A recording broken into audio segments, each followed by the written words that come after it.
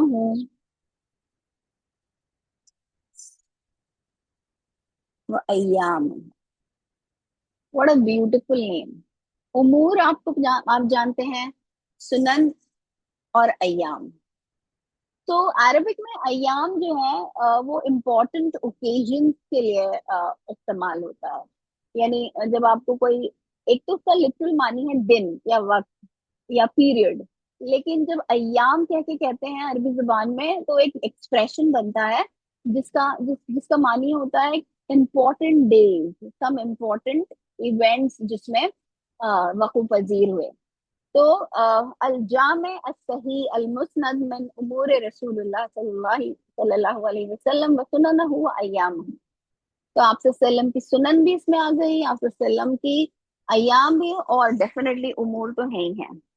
تو دیکھیے اس سے بہتر نام صحیح بخاری کا ہم لوگ اس کو صرف صحیح بخاری کے نام سے جانتے ہیں، جبکہ اس میں اتنی اس پورے ہیڈنگ میں یا اس کا جو ٹائٹل ہے، اس کا اس سے بہتر کوئی ٹائٹل ہو ہی نہیں سکتا تھا، کیونکہ اس کی جو جامعیت ہے اس کتاب کی. امام بخاری از دا فرسٹ ون، جیسا کہ ہم نے دیکھا کہ وہ صرف حدیثوں کو کلیکٹ نہیں کر رہے ہیں بلکہ حدیثوں کی چھان بین کر رہے ہیں. وہ یہ اصول اور ضوابط مقرر کر رہے ہیں کہ کون سی صحیح ہے، کون سی کم صحیح ہے، کسی میں ضعف ہے. اب دیکھیے اس میں جو ہے حدیث کی تعداد کتنی ہے. اگر ہم دیکھیں تو تقریباً 10,000 کے قریب جو ہے اس میں حدیث ہے، رفلی ٹو بی ایگزیکٹ 9,000 ہیں چند لوگوں کے نزدیک. اب یہ ساری انہوں نے یہ جو 10,000 یا 9,000 حدیثیں ہیں، جب انہوں نے ان کو اپنے جامع الصحیح المسند من امور رسول اللہ صلی اللہ علیہ وسلم وسننہ و ایامہ میں جمع کیا، تو ایکچولی انہوں نے 6 لاکھ پہلے حدیثیں جو ہیں وہ جمع کی تھی. ان 6 لاکھ حدیثوں میں سے انہوں نے صرف 9 سے 10 ہزار حدیثیں ایسی ہیں جن کو منتخب کیا. اور ٹو بی ویری پریسائز امام نووی اور شیخ ابن صلاح، جن کی کتاب کو ہم نے ریفر کیا ہے مصطلحات کو سمجھنے کے لیے، ان کے مطابق بخاری میں کل 7,275 حدیثیں ہیں. To be precise they did a counting. اور اس میں سے بہت ساری حدیثیں جو ہیں وہ ریپیٹیٹیو ہیں، یعنی ایک باب میں بیان ہوئی ہیں، پھر دوسرے باب میں بھی بیان ہوئی ہیں. تو اگر ان ریپیٹیشن کو ختم کر دیا جائے تو صرف 4,000 حدیثیں بچتی ہیں. دیکھیے اس سے پہلے بھی ہم نے دیکھا نا، جو ہم پہلے کے بھی جو کتابیں دیکھ کر آئے ہیں، مور لیس جو صحیح حدیثیں ہیں، جو صحت کے اعتبار سے صحیح کو پہنچتی ہیں، ان کی تعداد جو ہے وہ ارلیئر بکس میں بھی ہم نے دیکھا تقریباً اتنی ہے. اب انہوں نے ان کے صحیح بخاری میں الجامع الصحیح المسند من امور رسول اللہ صلی اللہ علیہ وسلم وسننہ ایامہ جو ہے، اس میں کتابوں کی تعداد 160 ہے. جیسے کتاب الطہارہ ہے، کتاب الصلاح ہے، رائٹ. اور اس میں جو ابواب ہیں وہ تقریباً 3,450 ابواب ہیں. اور انہوں نے جن شیوخ سے حدیث لی ہے صحیح بخاری نے، ان کی تعداد 289 ہے، 279 ہے. پھر اس کتاب کی دوسری خصوصیت یہ ہے کہ اس میں 22 حدیثیں ایسی ہیں جو نبی اکرم صلی اللہ علیہ وسلم کے بعد سے صرف 3 واسطوں سے امام بخاری تک پہنچی ہیں، جنہیں